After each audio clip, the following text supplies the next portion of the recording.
Hello students, good morning and જય Swaminarayan to all.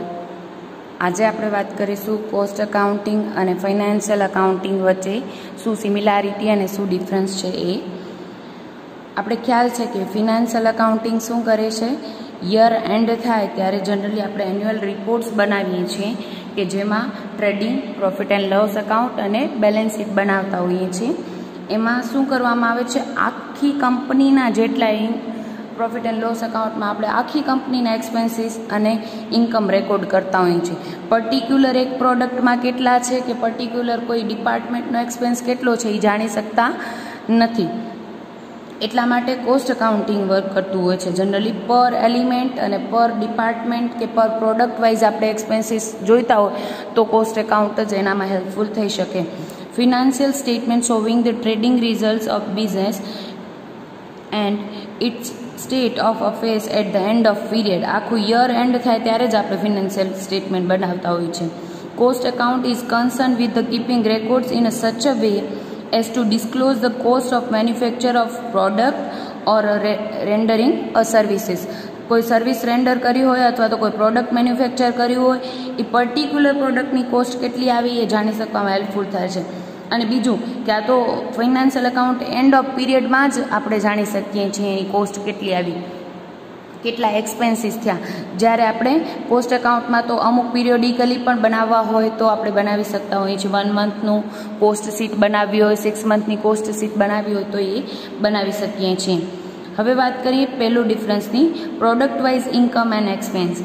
Financial statement reveals the profit or loss of a business as a whole for the particular period. Particular period માટે આખા બિઝનેસના profit and loss એ છે. એ એમ નથી કહેતું કે આ પર્ટિક્યુલર પ્રોડક્ટમાં આટલો લોસ ગયો કે આ પર્ટિક્યુલર એક્ટિવિટીમાં કે આ ડિપાર્ટમેન્ટમાં આટલો પ્રોફિટ અને આટલો લોસ, એવું જાણી શકતા નથી.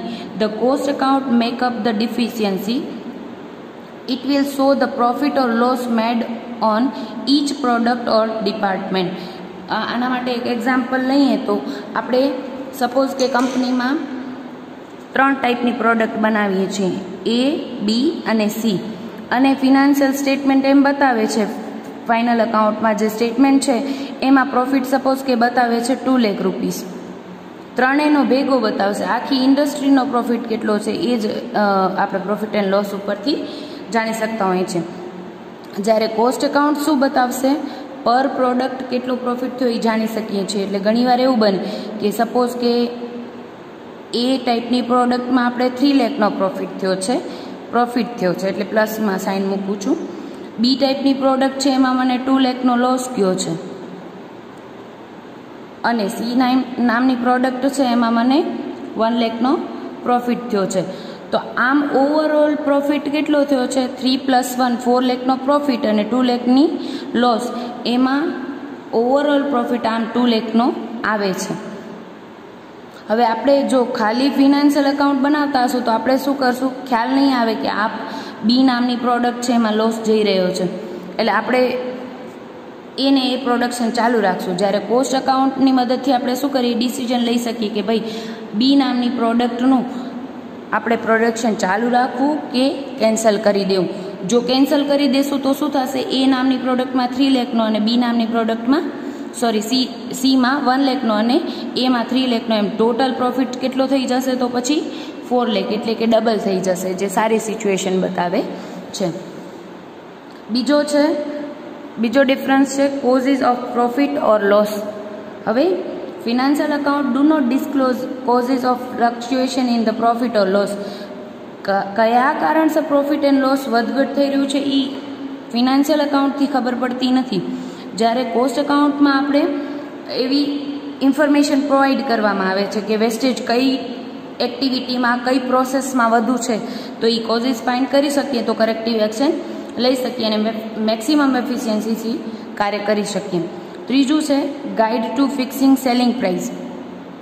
Financial account are useless to guide in fixing selling price. Financial એકાઉન્ટમાં આપણે કેટલી પર પ્રોડક્ટની કોસ્ટ જ ખબર નથી હોતી, એટલે આપણે સેલિંગ પ્રાઇસ કેટલી રાખવી પર યુનિટની ખ્યાલ આવતો નથી. એ ખાલી ટોટલ એક્સપેન્સ અને ટોટલ ઇન્કમ જ બતાવે છે.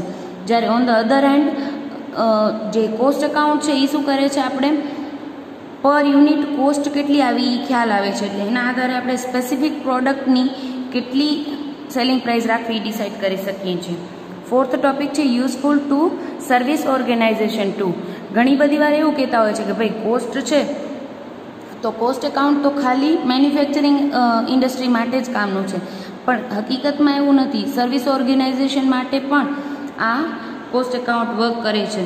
સપોઝ કે બેંક હોય, ઇન્સ્યોરન્સ કંપની હોય, તો એના માટે પણ એ લોકો જે સર્વિસ રેન્ડર કરે છે એની કોસ્ટ કેવી આવી અને અનનેસેસરી એક્સપેન્સ ક્યાં થયા અને વેસ્ટેજ ક્યાં થયો એ જાણવામાં હેલ્પફુલ થાય છે, અને એના આધારે એક્ટિવિટીને પ્રોફિટેબલ કેમ બનાવી એના નિર્ણયો એ લોકો પણ લઈ શકતા હોય છે.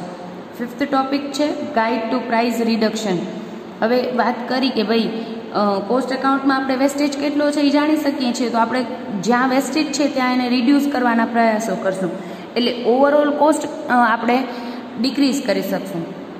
અને જો કોસ્ટ ડિક્રીઝ કરી શકશું તો ડિઝાયરેબલ પ્રોફિટ એડ કરીને આપણે સેલિંગ પ્રાઇસ પણ ઓવરઓલ ડિક્રીઝ કરી શકશું. એટલે ઘણીવાર ડિપ્રેશનનો ટાઈમ પીરિયડ હોય ત્યારે આપણે કોસ્ટ જાણતા હોઈએ, તો સપોઝ કે કાલે આપણે વાત કરી હતી કે 600ની કુર્તી હોય, 200નો પ્રોફિટ એડ કરીને 800માં સેલ કરતા હતા.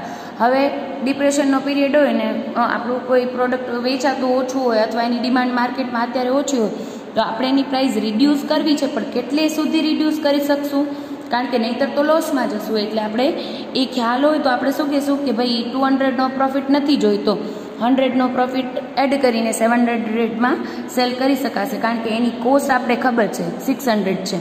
આપણે 550માં સેલ નહીં કરી શકીએ, કારણ કે તો આપણે ખબર છે કે લોસ જશે. ક્યારે ગાઈડ કરી શકીએ પ્રાઇસ રિડક્શનમાં? જ્યારે આપણે કોસ્ટ જાણતા હોય, જ્યારે ફાઇનાન્શિયલ એકાઉન્ટ આમાં ગાઈડ કરી શકતું નથી. સિક્સ્થ ટોપિક છે આપણો useful in managerial decision making. કાલે પણ વાત કરી હતી કે મેનેજમેન્ટને માર્જિનલ કોસ્ટિંગ જેવા અકાઉન્ટ્સની મદદથી પણ કોસ્ટિંગ એમાં હેલ્પફુલ થતું હોય છે કે ડિસિઝન મેકિંગના કાર્યોમાં. પછી ક્યાં ક્યાં વેસ્ટેજ છે એ ફાઇન્ડ આઉટ કરીને એના ઉપર કરેક્ટિવ એક્શન કયા લેવા, પ્રોફિટેબિલિટી કેમ વધારવી જેવા મેનેજરિયલ ડિસિઝન લેવામાં હેલ્પફુલ થાય છે. The purpose of financial account is to safeguard the interest of business and its proprietor, for which it provides information in the form of profit and loss account and balance sheet. It does not help management in taking many important policy decisions involving financial consideration, but the cost account would tell the management whether it would be profitable to install a machine to replace manual labor. Machine આપણે install કરવું હોય તો એ manual લેબરથી work કરતા હતા ત્યારે કેટલી cost હતી, અને જો મશીન ઇન્સ્ટોલ કરશું તો કેટલી કોસ્ટ આવશે એ ખ્યાલ આવે તો આપણે ડિસિઝન મેકિંગ કરી શકીએ કે ભાઈ આપણે હવે લેબરથી વર્ક કરવું કે ન કરવું. What would be the consequences to of increase in wage rates. Wage રેટ્સમાં કાંઈ ચેન્જીસ કરવા પડે એમ છે કે નહીં એ ડિસિઝન લેવા માટે પણ કોસ્ટ એકાઉન્ટ હેલ્પફુલ થાય છે. with what efficiency men, material and machines are utilized and so on. આવા ઘણા બધા ડિસિઝન લેવામાં કોસ્ટ એકાઉન્ટ હેલ્પફુલ થતું હોય છે, જ્યારે ફિનાન્શિયલ એકાઉન્ટ એ ડિસિઝન લઈ શકતું નથી. સેવન્થ ટોપિક છે યુઝફુલ ઇન આઈડેન્ટિફાઈંગ વેસ્ટેજ. આપણે આ ઘણી બધી વાર રિપીટ કર્યું છે કે વેસ્ટેજ ઘણીવાર કોસ્ટ વધી જાય એટલે એ લોકો શું કરશે, ફાઇન્ડ આઉટ કરશે કે કયા રીઝનથી કોસ્ટ વધી ગઈ છે. તો અમુક પિરિયોડિકલી તો એ લોકો વીકલી અથવા મંથલી મંગાવતા હોય છે વેસ્ટેજના રિપોર્ટ્સ, તો એના આધારે એના કયા એક્શન લેવા એ પણ એમને ખ્યાલ આવી જાય, અને વેસ્ટેજ ક્યાં થયો છે એ પણ આપણે કોસ્ટ એકાઉન્ટમાં ખબર પડે. ફાઇનાન્શિયલ એકાઉન્ટ આમાં હેલ્પ કરી શકતું નથી. એઇથ ટોપિક છે યુઝફુલ ઇન કંટ્રોલિંગ કોસ્ટ. હવે financial accounting is concern with historical reporting.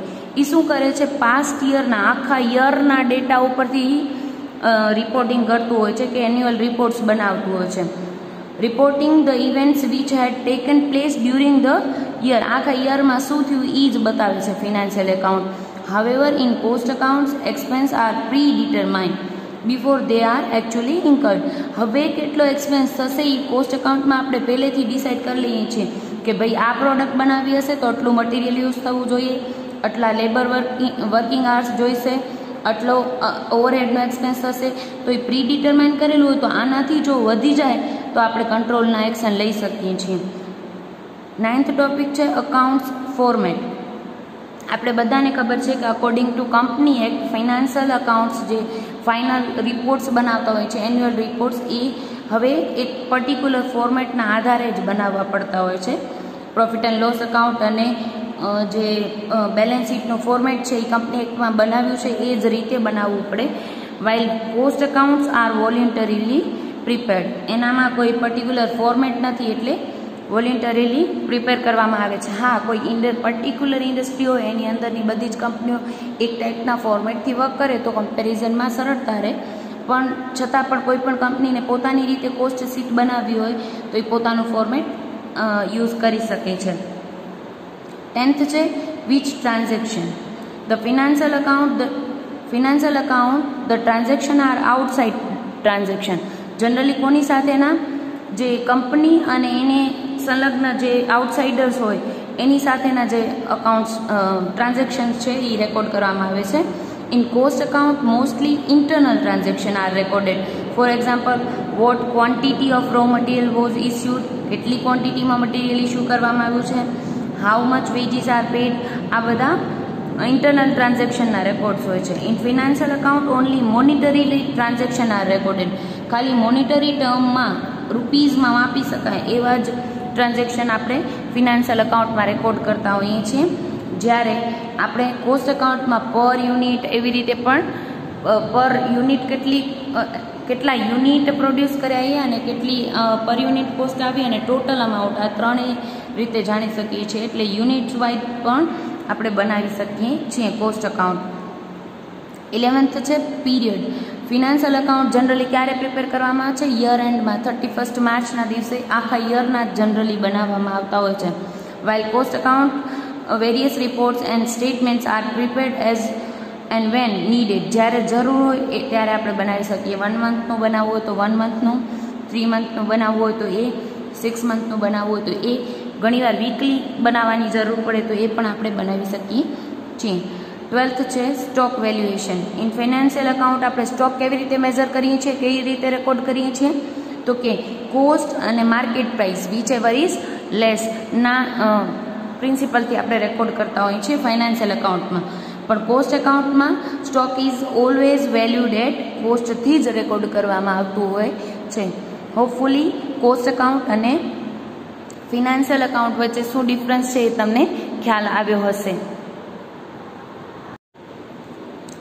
હવે આપણે વાત કરીએ એડવાન્ટેજીસ ઓફ કોસ્ટિંગની. કોસ્ટિંગના શું શું એડવાન્ટેજ છે એ જોઈશું. ફર્સ્ટ છે અસર્ટેનિંગ કોસ્ટ. કોસ્ટ કેટલી થાય છે per unit wise, per process wise, એ જાણવા માટે હેલ્પફુલ થાય છે cost accounting. It is possible to know the exact expenditure on each element of cost. કયા કયા એલિમેન્ટની કઈ પ્રોસેસની કેટલી કોસ્ટ થઈ છે એ જાણવામાં હેલ્પફુલ થાય છે. સેકન્ડ છે પ્રાઇસ ફિક્સેશન. પ્રાઇસ ફિક્સ કરવામાં હેલ્પફુલ થાય છે. આપણે વાત કરી કે ભાઈ કોઈ પણ પ્રોડક્ટ બનાવતી કંપની હોય એને સેલિંગ પ્રાઇસ ફિક્સ કરવી હોય તો એના પહેલાં તો કોસ્ટ પ્રાઇસ જાણવા માટે કોસ્ટ એકાઉન્ટિંગ હેલ્પફુલ થતું હોય છે. થર્ડ છે પ્રિપેરિંગ ટેન્ડર્સ. હવે તમે કદાચ આ ટેન્ડર્સથી પરિચિત નહીં હો, કોઈ પણ સરકારી કોન્ટ્રાક્ટ બહાર પડતા હોય ને તો ટેન્ડર્સ મંગાવવામાં આવે.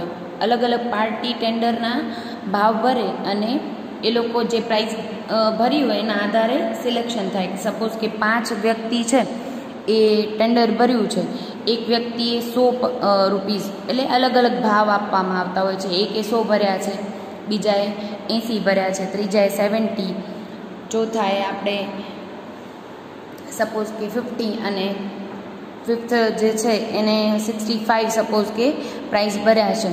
તો કોઈ પણ સરકારી કોન્ટ્રાક્ટર હોય તો એના ભાવના આધારે ક્વોલિટી કેવી છે એના આધારે એના ટેન્ડર્સ પાસ થતા હોય છે. તો જ્યારે ટેન્ડર પ્રિપેર કરીએ ત્યારે આપણે કોસ્ટ ખબર હોવી જોઈએ, કારણ કે આપણે મોટો કોન્ટ્રાક્ટ લેવા જઈએ અને પછી આપણે લોસમાં તો કોઈ પણ બિઝનેસ કરશું નહીં. એટલે આપણે કોસ્ટ ખબર હશે તો એમાં થોડો પ્રોફિટ એડ કરીને મિનિમમ પ્રાઇસ આપણે ટેન્ડરમાં ભરી શકશું. અને આપણે મિનિમમ પ્રાઇસ ભરી હશે, લો પ્રાઇસમાં કે લો કોટેશન રાખ્યા હશે, પણ જો ક્વોલિટી મેન્ટેન નહીં થાય તો બી નહીં ચાલે. એટલે કોસ્ટ જાણી શકીએ અને એના આધારે અમુક ડિઝાયરેબલ પ્રોફિટ રાખીને આપણે બીજા કરતાં થોડું લો ક્વોલિટી કોમ્પ્રોમાઇઝ વગર બીજા કરતાં થોડું લો કોટેશનથી આપણે ટેન્ડર ભરશું તો આપણું ટેન્ડર પાસ થશે. તો tenders have to be prepared on the basis of reliable information provided by cost record. Reliable information હોવી જોઈએ. પછી કોઈ પણ જગ્યાએ વેસ્ટેજ વધી જાય ને આપણે લોસમાં જઈએ એવું નહીં. પ્રોપર આંકડા હોય તો એના આધારે આપણે ટેન્ડરમાં પ્રાઇસ કેટલી ભરવી એને ખ્યાલ આવે. If proper price for tender is determined it reduces the chances of tender being rejected. તો આપણું ટેન્ડર રિજેક્ટ થવાના ચાન્સીસ બહુ ઘટી જાય છે, કારણ કે 5 વ્યક્તિ છે, 5 ટેન્ડર ભર્યા છે, એમાંથી એકનો જ પાસ થશે. પણ આપણે જો કોસ્ટ જાણતા હશું અને કોસ્ટનો વ્યવસ્થિત રીતે રેકોર્ડ્સ લીધા હશે, વેસ્ટેજનો એનો ધ્યાન રાખીને, અને ડિઝાયરેબલ પ્રોફિટ થોડો આપણી કંપની જ્યારે ટેન્ડર હોય ત્યારે બની શકે, તો મિનિમમ પ્રોફિટથી વાત કરીએ તો, કારણ કે લાર્જ અમાઉન્ટમાં પછી પ્રોડક્શન મળતું હોય છે, તો રિઝનેબલ કોટેશન ભરીને આપણે એ ટેન્ડર પાસ કરાવી શકીએ છીએ. 4th છે એલિમિનેશન ઓફ વેસ્ટેજ. વેસ્ટેજમાં ડિક્રીઝ કરી શકીએ છીએ, કારણ કે આપણે એક એલિમેન્ટના એક ડિપાર્ટમેન્ટ વાઇઝ એક પ્રોસેસ વાઇઝ આપણે કોસ્ટ રેકોર્ડ કરીએ તો આપણે ક્યાં વેસ્ટેજ થાય છે એ ખ્યાલ આવી શકે અને એના આધારે આપણે કરેક્ટિવ એક્શન લઈ શકીએ. 5th છે આપણું data for comparison. Cost account આપણે કમ્પેરિઝન માટેના ડેટા પણ પ્રોવાઈડ કરે છે, કારણ કે ઘણીવાર આપણી હવે કમ્પેરિઝન 2 રીતે થાય. એક તો આપણી જ કંપનીનું કરંટ યરનું અથવા તો કરંટ મંથનું લાસ્ટ મંથ અથવા તો પાસ્ટ યરથી આપણે કમ્પેરિઝન કરી શકીએ છીએ. એટલે કે આપણી જ કંપનીનું પાસ્ટ યરના ડેટાના આધારે કમ્પેરિઝન થઈ શકે. અને બીજું કમ્પેરિઝન થઈ શકે આપણા જેવી જ કંપની હોય ઇન્ડસ્ટ્રીમાં, તો એના રેકોર્ડ્સના આધારે આપણું કમ્પેરિઝન થઈ શકે કે એની કોસ્ટ કેટલી છે અને આપણી કોસ્ટ કેટલી છે. તો આ કમ્પેરિઝનના ડેટા પણ પ્રોવાઈડ કરતું હોય છે કોસ્ટ એકાઉન્ટ, જેથી કરેક્ટિવ એક્શન લઈ શકીએ, એફિશિયન્સી વધારી શકીએ, મેનેજમેન્ટને ડિસિઝન મેકિંગમાં હેલ્પફુલ થઈ શકીએ. 6થો ટોપિક છે લોકેટિંગ અનપ્રોફિટેબલ એક્ટિવિટી. આપણે વાત કરીએ 3 જે પ્રોડક્ટ ABC વાળી, કે એક પ્રોડક્ટમાં ટોટલ પ્રોફિટ ભલે વધુ આવતો હોય કંપનીનો 2 લાખ રૂપીસ, પણ A, B અને C પ્રોડક્ટમાં બેમાં પ્રોફિટ થાય છે પણ એકમાં લોસ જાય છે, એટલે ઓવરઓલ પ્રોફિટ છે એ ઘટી જાય છે. તો જે અનપ્રોફિટેબલ એક્ટિવિટી કઈ છે એ ફાઇન્ડ આઉટ કરવામાં કોસ્ટ આપણે હેલ્પ કરે છે. એટલે આપણે શું કરી શકીએ, એને બનાવવાનું બંધ કરીને total profit all over profit વધારે કરી શકીએ છીએ.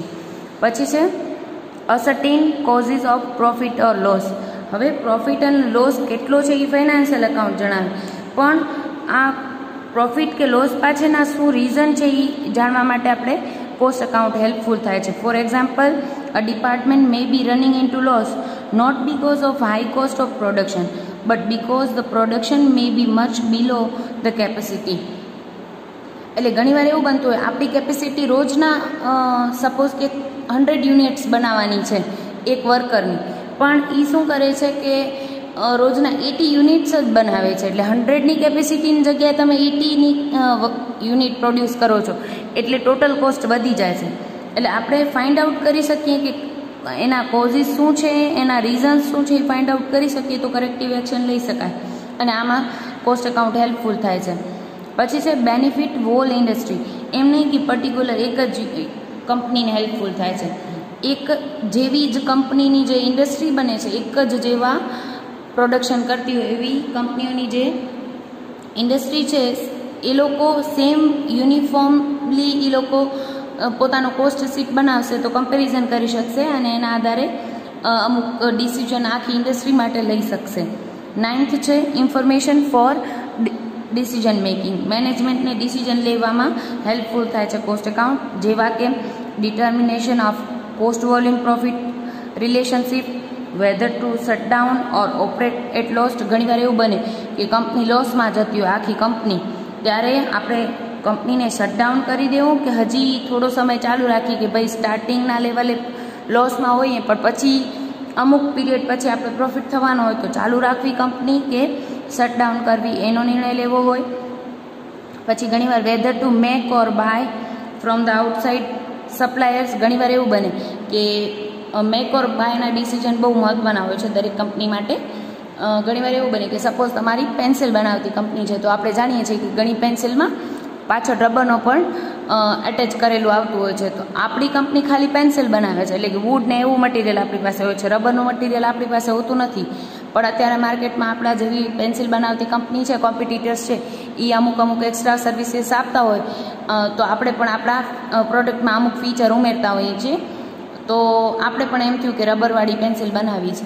હવે આટલી રબર માટે આપણે બધી જ રબર બનાવવા જઈએ છીએ એ સવડું પડે છે કે ભાઈ રબર બહારથી લઈ લઈને ખાલી અહીંયા એટેચ કરીએ એ સવડું પડે છે.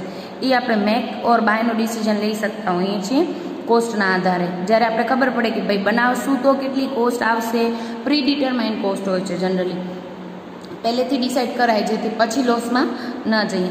પછી છે whether to produce by means of manual labour or install machine. મશીનથી વર્ક કરવું કે ભાઈ લેબરથી વર્ક કરવું એના ડિસિઝન પણ મેનેજમેન્ટ લઈ શકતું હોય છે કોસ્ટ એકાઉન્ટિંગના આધારે.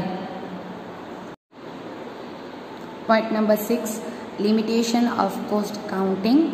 There are certain limitation of cost accounting. Below are listed some of the arguments against the cost accounting. યાદ રાખીએ વિદ્યાર્થી મિત્રો કે આ લિમિટેશન્સ નથી પણ આર્ગ્યુમેન્ટ્સ છે કે કોસ્ટ એકાઉન્ટિંગ આ રીતે વર્ક નથી કરતું. પણ હકીકતમાં તમારે શું કરવાનું છે, બધી આર્ગ્યુમેન્ટ લખવાની છે ને આર્ગ્યુમેન્ટ કઈ રીતે સાચી નથી એ લખવાનું છે નીચે. પહેલી આર્ગ્યુમેન્ટ છે ઇટ ઇઝ અનનેસેસરી, કે એ જરૂરી જ નથી cost accounting in the sense that trade and industry have developed in the past without the aid of cost accounting. The argument shows the ignorance of the benefit of cost accounting, particularly in the context of present day cutthroat competition. Generally એ એવું કહેવામાં આવે છે કે આ કોઈ અનનેસેસરી છે, cost account બનાવવું જરૂરી નથી. પણ અત્યારના કટથ્રોટ કોમ્પિટિશનના જમાનામાં આપણે કોસ્ટ નથી જાણતા તો પછી આપણે માર્કેટમાં નથી ટકતા, કારણ કે કોસ્ટના આધારે આપણે સેલિંગ પ્રાઇસ ડિસાઇડ કરીએ છીએ. અને આપણે વધુ પડતી સેલિંગ પ્રાઇસ ડિસાઇડ કરી લઈએ તો આપણી પ્રોડક્ટ વેચાશે નહીં ને પ્રોફિટ કરી શકશું નહીં. તો આપણે માર્કેટમાં ટકવું હોય તો આપણે કોસ્ટ જરૂરી છે. The selling price should neither two high so as drive અવે કસ્ટમર. એટલી પણ હાઈ ન હોવી જોઈએ સેલિંગ પ્રાઇસ કે આપણા કસ્ટમર જતા રહે. નોર ટુ લો ટુ ઇન્કર લોસીસ. એટલી પણ સેલિંગ પ્રાઇસ લો ન રાખી શકીએ કે આપણે લોસ ભોગવવો પડે. So cost accounting helps the management in arriving the correct selling price. આપણે ખબર જ છે સૌથી મહત્ત્વનું કામ તો કોસ્ટ એકાઉન્ટિંગનું એ જ છે કે કોઈ પણ પ્રોડક્ટની સેલિંગ પ્રાઇસ ડિસાઇડ કરવી હોય તો એના પહેલાં કોસ્ટ જાણવી પડે. Secondly, cost accounts are necessary to effect economies, avoid wastage, etc., which help to reduce the cost. એટલે કે વેસ્ટને અવોઇડ કરવા માટે પછી ઘણીવાર ઇફેક્ટિવલી ઇકોનોમીને ઇફેક્ટ કરતી હોય એવી કોઈ બાબતો તો એ પણ કોસ્ટના આધારે જાણી શકીએ છીએ. તો એ કોસ્ટ એકાઉન્ટ એના માટે હેલ્પફુલ થાય છે. Hence cost consequences must be cultivate by all industrial enterprises if they want to survive and prosper in cutthroat competition. કોઈ પણ ઇન્ડસ્ટ્રી હોય, કોઈ પણ એન્ટરપ્રાઇઝ હોય, ઇન્ડસ્ટ્રીયલ એન્ટરપ્રાઇઝ, એને કટથ્રોટ કોમ્પિટિશનના યુગમાં જો ટકી રહેવું હોય તો એને કોસ્ટ એકાઉન્ટિંગ કરવું જ પડે. સેકન્ડ આર્ગ્યુમેન્ટ છે, યાદ રાખીએ આ લિમિટેશન નથી, આર્ગ્યુમેન્ટ કરવામાં આવી છે અને પછી તમારે એને ખોટી સાબિત કરવાની છે. એક્સપેન્સિવ છે એમ કહેવામાં આવે છે. Another important argument against costing is that it is expensive. Again, this argument does not stand the test of logic. Expenses do increase when a costing system is introduced, but the benefit available would far exceed the cost of introducing an operating system. હવે ભલે થોડોક expense તો બધામાં આવે પણ જેટલા એના benefit છે એના પ્રમાણમાં કોસ્ટ એટલી બધી પણ નથી આવતી એમ આપણે કહી શકીએ. એટલે આ આર્ગ્યુમેન્ટ પણ ખોટી છે. થર્ડ છે કોમ્પ્લિકેટેડ છે એવી આર્ગ્યુમેન્ટ કરવામાં આવે છે. A costing system is complicated and not easily understood by the common man એવી આર્ગ્યુમેન્ટ કરવામાં આવે છે. An average employee does not understand the cost account and hence the system would not prove to be profitable. However, it must be said that this difficulty can be easily removed if only proper training is given to the employee. આપણે ઘણીવાર cost account ન સમજી શકીએ પણ જો proper training આપવામાં આવે એમ્પ્લોયીને તો આ એક લિમિટેશન બનતી નથી. એમ્પ્લોયીને ટ્રેનિંગ આપવામાં આવે અને એમને ફોર્મ્સ અને સ્ટેટમેન્ટ કેવી રીતે બનાવવામાં આવે છે એ શીખવાડી દેવામાં આવે તો સિમ્પલ અને પોસિબલ જ છે આ વસ્તુ. ફોર્થ લિમિટેશન કે આર્ગ્યુમેન્ટ જેને કહી શકીએ, the system is of no use to a monopolist. આપણે શું કહીએ છીએ કે ભાઈ મોનોપોલિસ્ટ છે એ તો ગમે તેટલી કારણ કે આખા માર્કેટમાં એક જ છે તો સેલર છે, તો એ તો ગમે તેટલી હાઈ પ્રાઇસમાં સેલ કરી શકશે, પણ એની પણ પોતાની લિમિટેશન છે. આમ આપણે કહીએ છીએ કે he is free to charge an high amount of selling price, but it is argued against this that the monopolist has also certain limitations. એની પણ અમુક લિમિટેશન છે, and if he raise his price beyond a particular level there would be a tendency to replace his product by substitute. હવે આપણે વાત કરીએ કે અમુક વસ્તુ 50 રૂપીસમાં માર્કેટમાં મળતી હોય અને મોનોપોલિસ્ટ એમ કે ને એમ લાગે કે હું તો ફ્રી છું ગમે તેટલી પ્રાઇસ લેવા માટે, કારણ કે મારા જેવી વસ્તુ કોઈ સેલ કરતું નથી ને એ 200 રૂપીસ ચાર્જ કરે, તો આપણે શું કરશું, કસ્ટમર શું કરશે કે અમુક લેવલ સુધીની હાઈ પ્રાઇસ હજી કોઈ પણ આપી શકે, પણ આમ કહી શકાય 4-5 ગણી પ્રાઇસ જો લેવામાં આવતી હોય તો આપણે શું કરશું, સબસ્ટિટ્યૂટ ફાઇન્ડ આઉટ કરશું અને પછી એ મોનોપોલિસ્ટ પાસેથી આપણે 50ની વસ્તુ 200માં તો નહીં જ લઈએ. એટલે ઘણીવાર એમ કહેવામાં આવે કે મોનોપોલિસ્ટને કોસ્ટ કાંઈ મહત્ત્વનું નથી, એ તો ગમે તેટલી સેલિંગ પ્રાઇસ ડિસાઇડ કરી શકશે, પણ એવું નથી. મોનોપોલિસ્ટને પણ કોસ્ટ અકાઉન્ટ બનાવવા પડે, એને ખબર હોવી જોઈએ કે આટલી કોસ્ટ છે તો કેટલા સુધીની સેલિંગ પ્રાઇસ રાખી શકાય. 5th છે the cost arrived at by a cost system is not exact. એમ કહેવામાં આવે છે કે જે કોસ્ટ સિસ્ટમથી જે કોસ્ટ રેકોર્ડ કરવામાં આવે છે એ એક્ઝેક્ટ નથી. And it includes a number of એસ્ટિમેટના આધારે બનાવવામાં આવે છે. આપણે વાત કરી હતી આગળ કે જનરલી ફિનાન્શિયલ એકાઉન્ટ છે એ શું છે, હિસ્ટોરિકલ ડેટાના આધારે બનાવવામાં આવે છે, જ્યારે કોસ્ટ એકાઉન્ટ પ્રી ડિટરમાઇન કરીને પહેલેથી ડિસાઇડ કરવામાં આવતું હોય છે, એટલે એસ્ટિમેટેડ હોય છે. For example, allocation of overhead to cost unit is always arbitrary. Use of standard cost method is based on estimate. આ તમે મેનેજમેન્ટ એકાઉન્ટમાં સેમ 5માં બધા ચેપ્ટર્સ ભણશો. માર્જિનલ કોસ્ટિંગ છે, જ્યારે સ્ટાન્ડર્ડ કોસ્ટિંગ છે, આ બધા ડિસિઝન મેકિંગ માટેના મહત્ત્વના કોસ્ટના બ્રાન્ચીસ કહી શકાય. એ પણ એસ્ટિમેટના આધારે બનાવવામાં આવે છે. The costing information presented is never absolutely true facts. કોસ્ટિંગના જે ડેટા હોય છે એબ્સોલ્યુટલી ટ્રુ નથી હોતા એવી આર્ગ્યુમેન્ટ કરવામાં આવે છે, પણ આ રિઝનેબલી ટ્રુ તો હોય જ છે. એસ્ટિમેશન હોય બહુ નજીકનું હોય છે, એટલે આ આર્ગ્યુમેન્ટ પણ બહુ સાચી કહી શકાય નહીં. The above argument are all untenable and does not necessarily disclose the inherent weakness of system. It is improper use of the system. એમ ન કહી શકાય કે સિસ્ટમની ખામી છે, પણ સિસ્ટમનો યુઝ કરનારની જો ખામી હોય તો સિસ્ટમ કામ કરતી નથી. Cost accounting is a tool in the hands of management. If it is not properly and cautiously utilized, the system is not to be blamed. Most of the arguments against the introduction of cost accounting arise out of ignorance of the prejudice against cost accounting. Generally બધી જ argument કરવામાં આવી છે એ બધી કેવી છે, જો એનો યુઝ પ્રોપર વેમાં ન કરવામાં આવે તો લિમિટેશન બને છે. If one studies the benefits of cost accounting, one would be convinced that the system is extremely beneficial if properly used.